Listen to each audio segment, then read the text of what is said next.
We're going to talk about a piece of research that we're undertaking over the next year or so.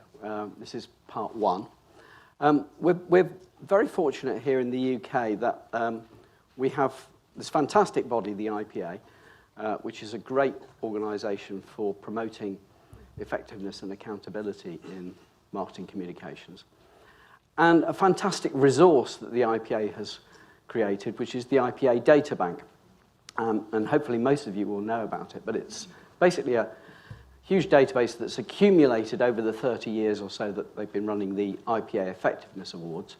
And it contains information about all the effectiveness cases that have ever been entered, details of the strategies, the media budgets used, and crucially, the business outcomes.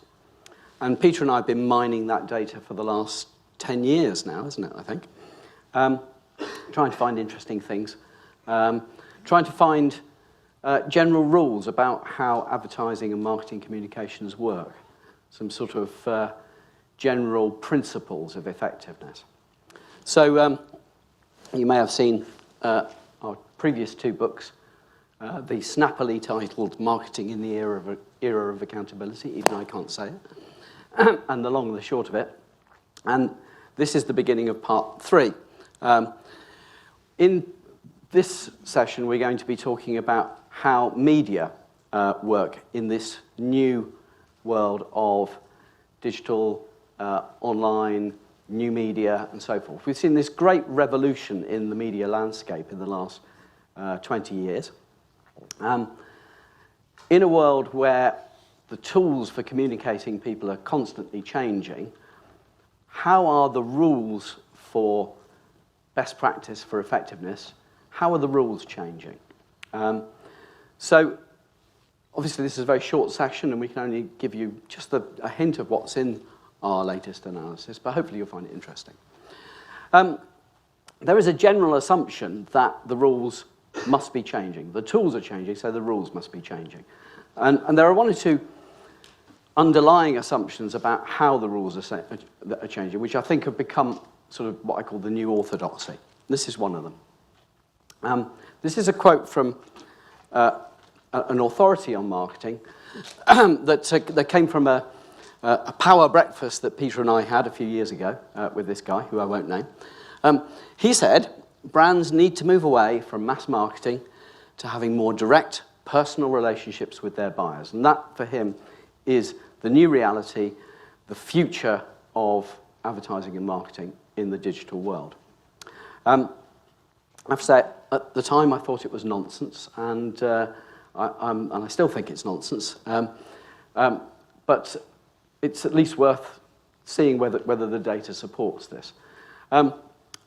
Anybody who's seen a previous presentation of mine called Brands Are Not Buddies will know, I think the idea that brands have relationships with their buyers is actually fundamentally misconceived.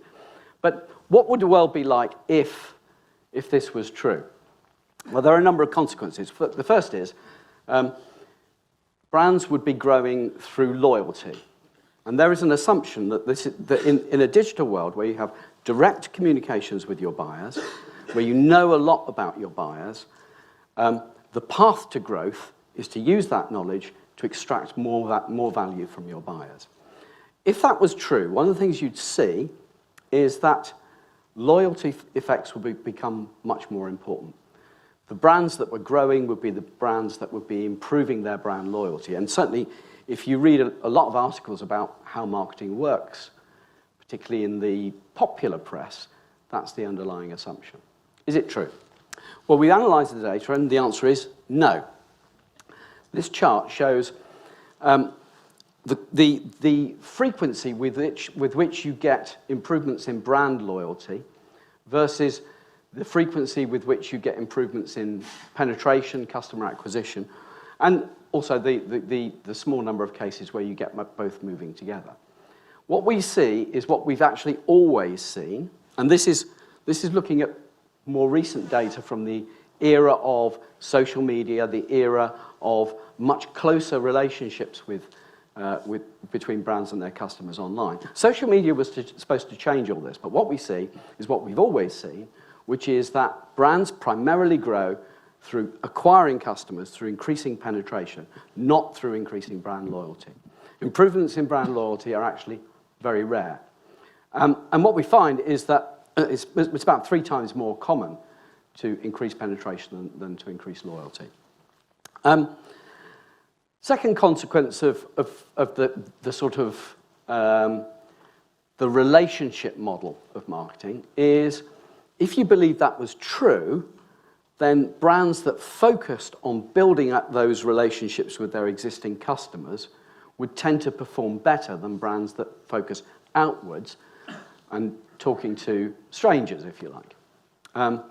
So loyalty marketing would be much more efficient and much more effective than that inefficient mass marketing that just talks to everybody. Is that true? No.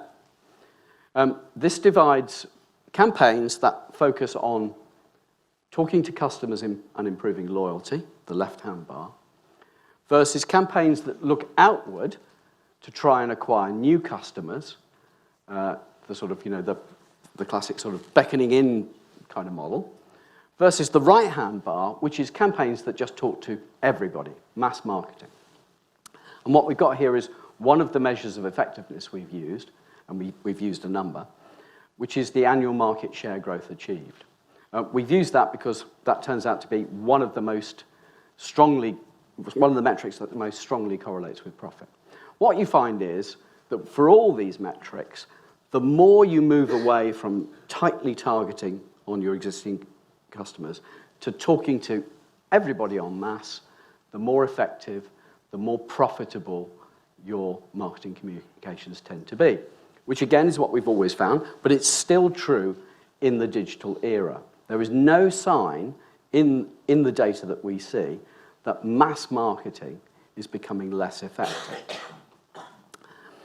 Another assumption that's made about this new world we live in is that you no longer need paid media to do this stuff.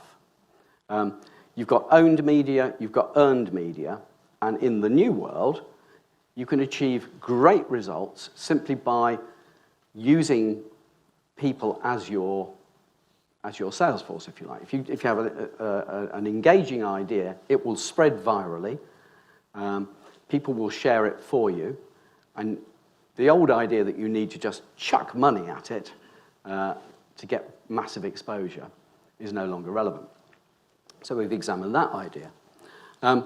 We've looked at the roles of owned media, earned media, and paid media.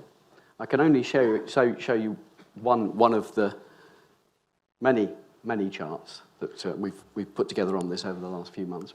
But what we find is that adding owned and earned media to a campaign really does increase effectiveness, particularly earned media.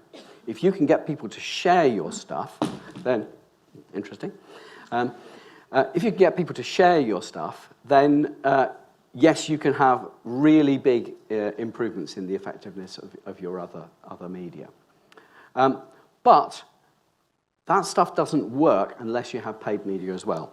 On average, we find that campaigns that use paid media are about 3 times as effective as campaigns that just rely on owned and earned media working together.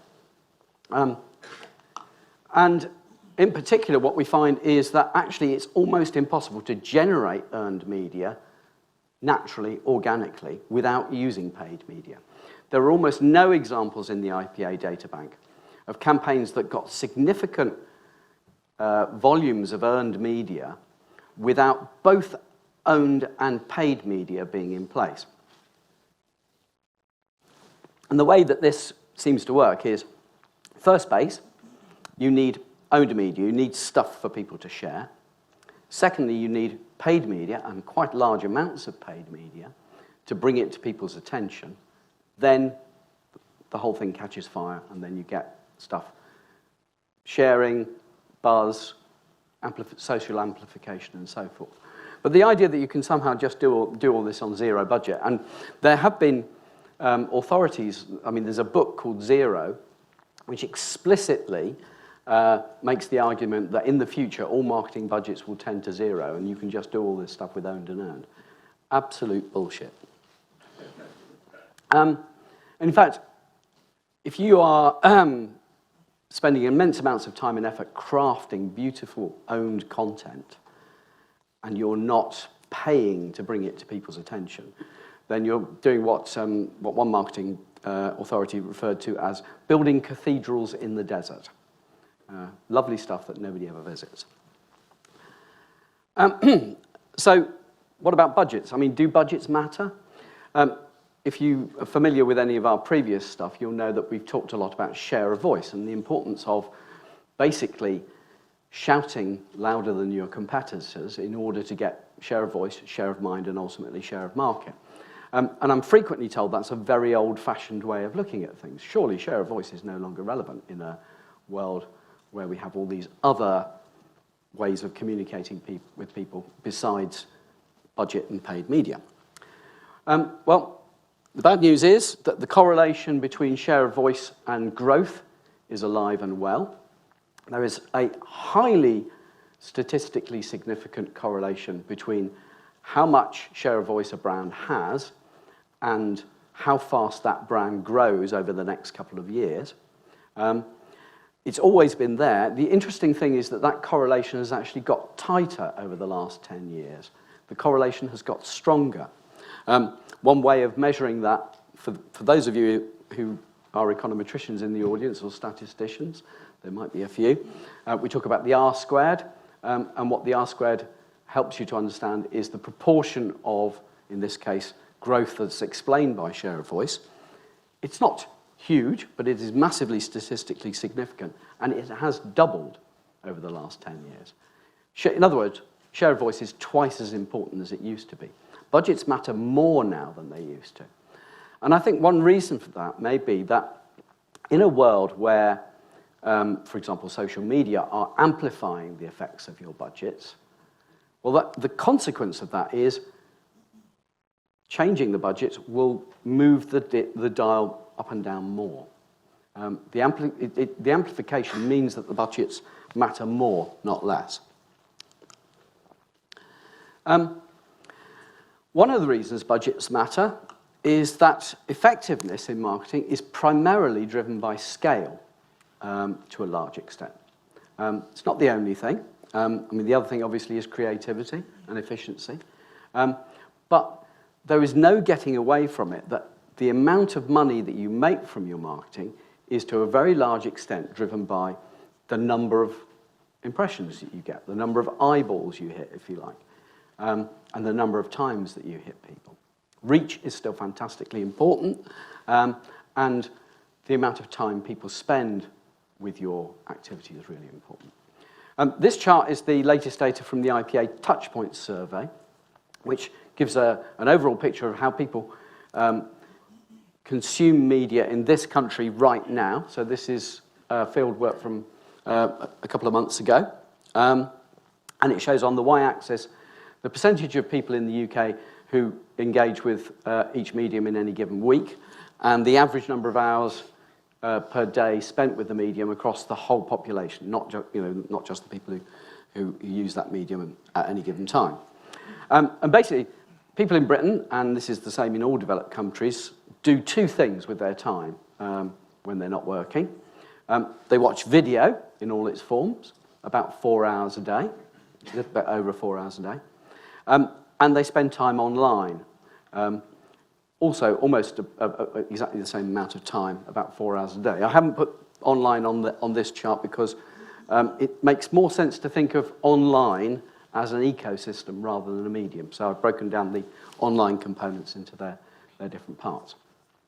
And reach for TV is still, for video is 100%. For TV, it's just under 100%.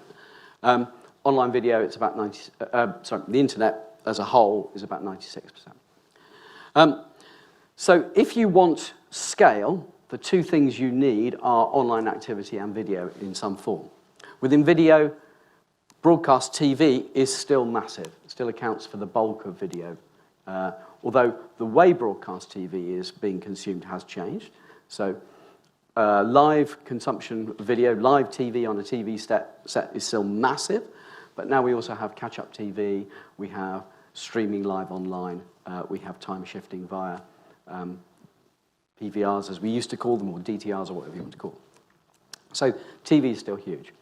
We mustn't forget the other sort of more traditional media like outdoor, which is massive if you want reach, and radio actually is still very large in terms of the amount of time people spend with the medium a day.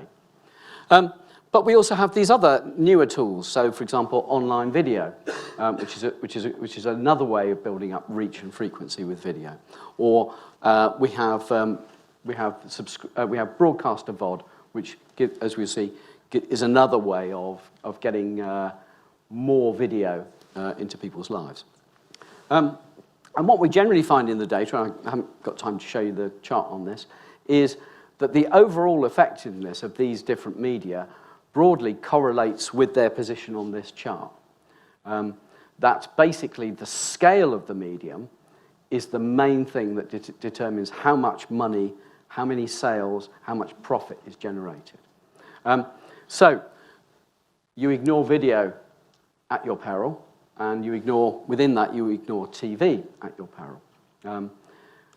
However, what we do find is that it's not just about the classic offline media anymore. Online media tends to work with offline media and amplify their effects. So, for example, within video, what we find is that campaigns that use TV alone are pretty effective. Adding TV on its own will increase the effectiveness of your campaign by about 32%. Just using online video will also promote effectiveness. You can increase your effectiveness by 25% that way. But when you have TV and online video working together, you get the best of both worlds. TV and online video work in synergy. And I think this is a general thing that we're finding across the different media. It seems that the new digital tools are actually making the more well-established, traditional, if you like, advertising media work harder. I think that's perhaps contrary to what a lot of people had thought. People had thought that these new tools would actually make the old advertising communications channels redundant. In fact, what's happening is it's making them work better. We see this with TV. This is a measure of the overall effectiveness of TV in terms of how many business metrics it tends to move. And what we found is that over time, the effectiveness of TV has built and built throughout what you might call the digital age. We believe there are a number of reasons for this. One is that online media give every TV ad a direct response mechanism. You see something that interests you, you can click on it on your phone or on your tablet or whatever. But also, as we've seen, things like online video and social media allow amplification of these brand messages in TV. And we see similar things with other media. Radio is becoming more effective, outdoors becoming more effective, and press is becoming more effective. So mass media are far from dead. Mass media are actually working better than ever. But there is a caveat. The potential effectiveness of all these channels is greater than it has ever been. But as Peter will tell you, the actual outcomes that marketers are getting from these tools are not as good as they could be. Thank you, Les. I hate to be the bearer of bad news, but as Les has hinted at, there is something clearly wrong in the marketing machine, because what we see, in fact, is a declining level of effectiveness, typically measured by these case studies. And our data chimes with a lot of the angst being expressed by marketers around the world that clearly something is not going well. So we have to understand, so we have to get behind this if we're going to ever achieve any of the benefits of the changing media landscape that Les has been talking about, which should be good. So let me just take a step back. In 2011, when we published The Long and the Short of It, we warned marketers, and particularly people in general management, to remember that there were two ways that marketing can drive sales uplift over base over time. That what works best in the long term is what we call brand building approaches. So these are very broadly targeted and emotional campaigns that prime consumers to want to buy that brand well ahead of their actual purchase moment.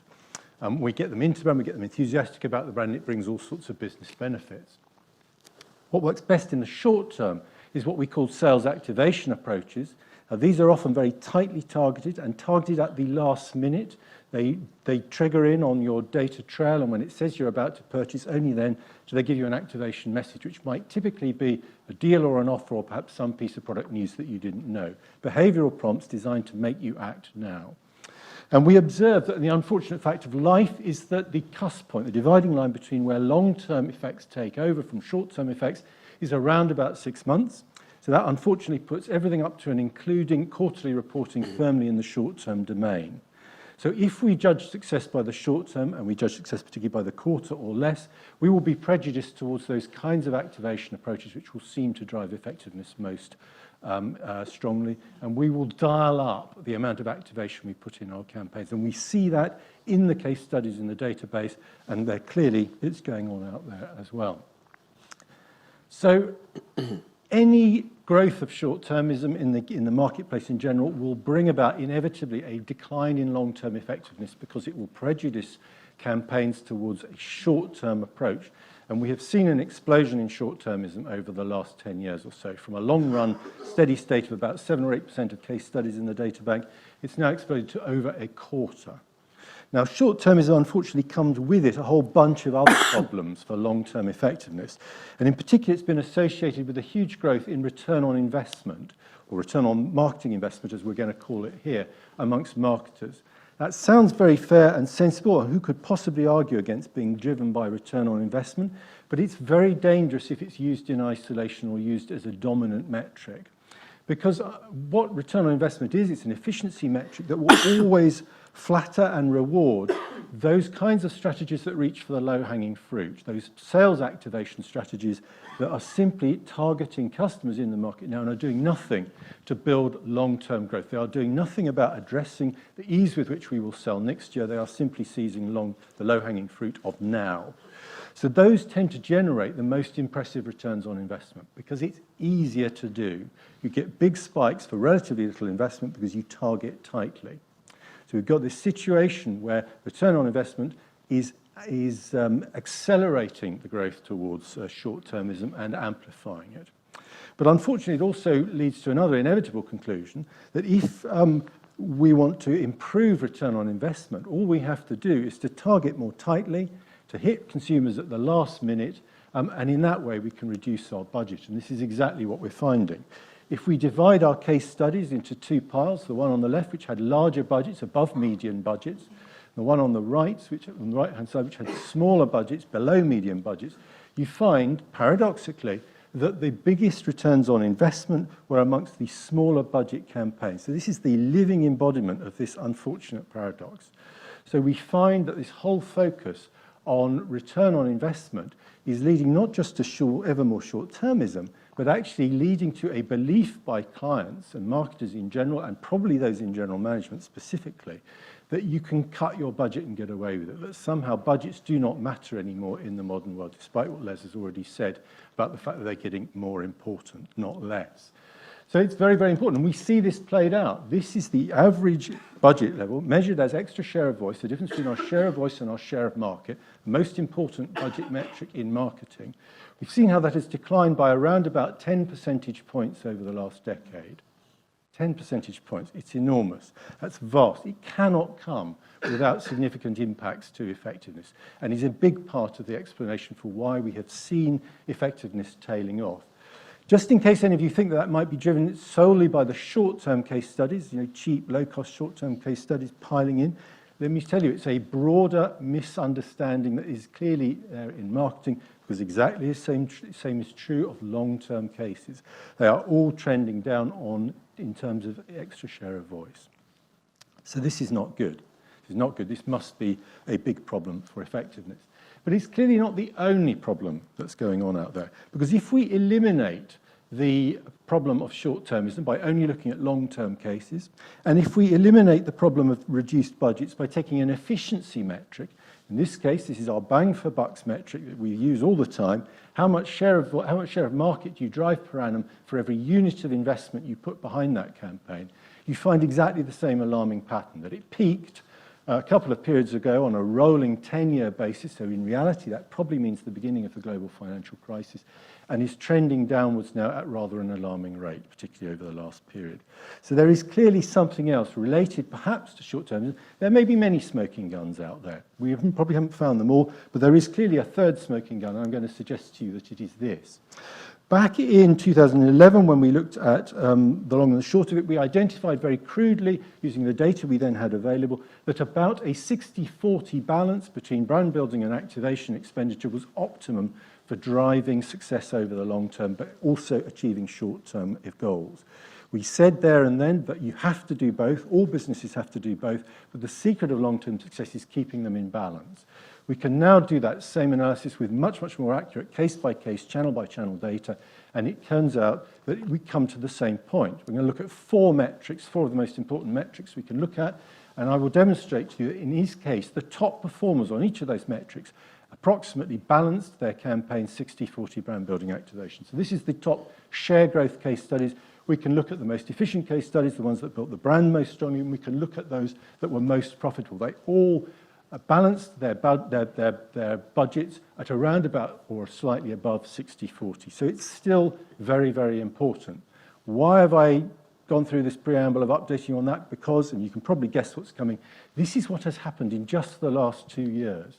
If we look at the average level of activation as a proportion of the total budget, it has grown in the space of just 2 years from less than a third to just under a half. There's been a huge surge. And this isn't just limited to short-term case studies. This is running across the board.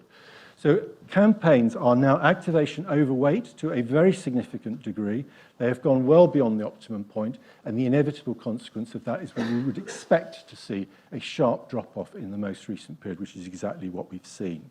If we don't fix these three smoking guns, if we don't sort this problem out, we're never going to get any of the benefits of all the brilliant optimization that we can do in using new channels together. We have to fix this. We have to get the right balance. So I'm just going to end with a very quick summary and then just take you through 5 conclusions which we think are most urgent to sort this out.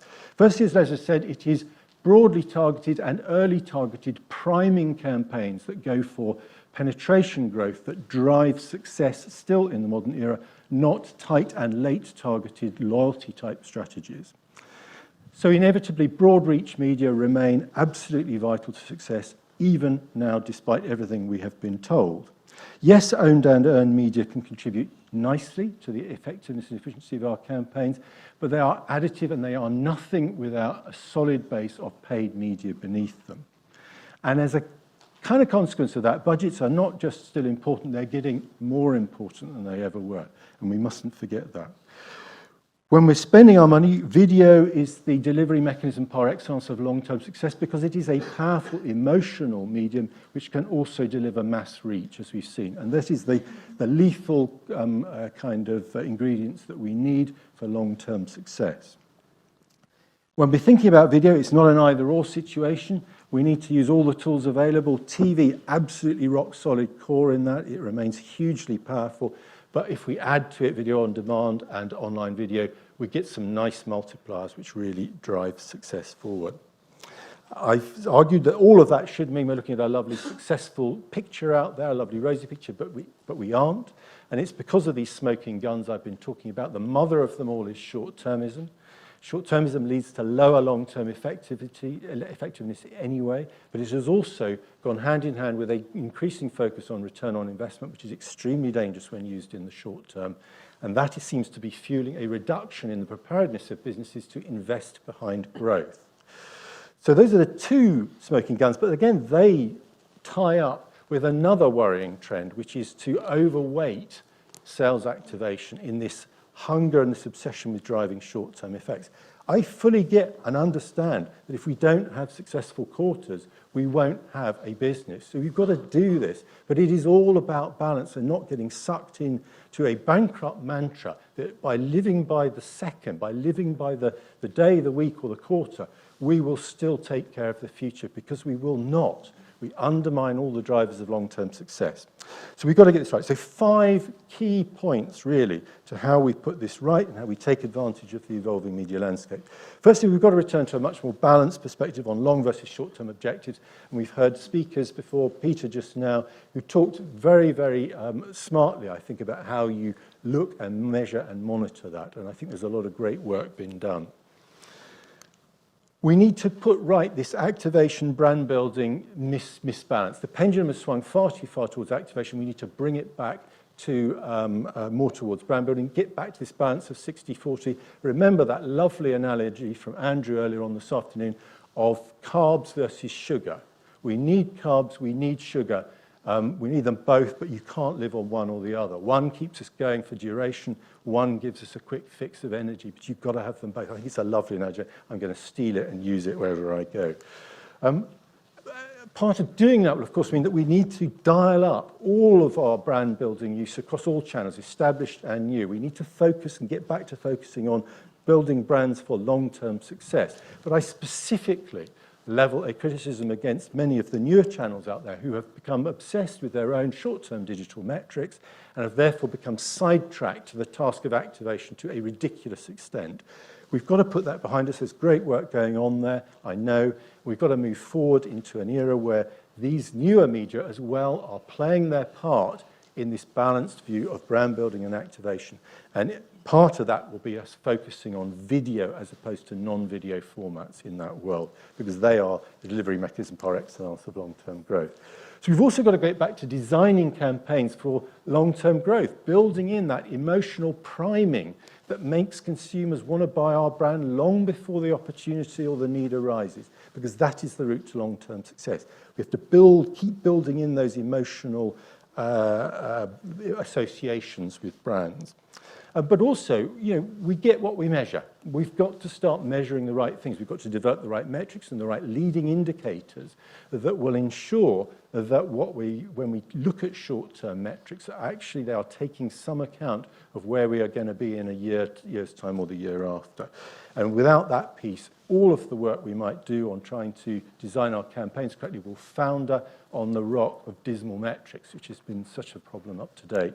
And then finally, but by no means least in all of this, is that we've got to get back, as many smart marketers have you've heard from today do, and that is to monitor ESOV, difference between share of voice and share of market, and ideally restore it. If we want growth, we have to invest in it. The rules of gravity in marketing haven't changed. In fact, the rules of gravity are getting tougher. The link between growth and our investment in share of voice have been getting stronger. So thank you very much for that. I think we may have just 1 or 2 minutes for questions, perhaps, or not.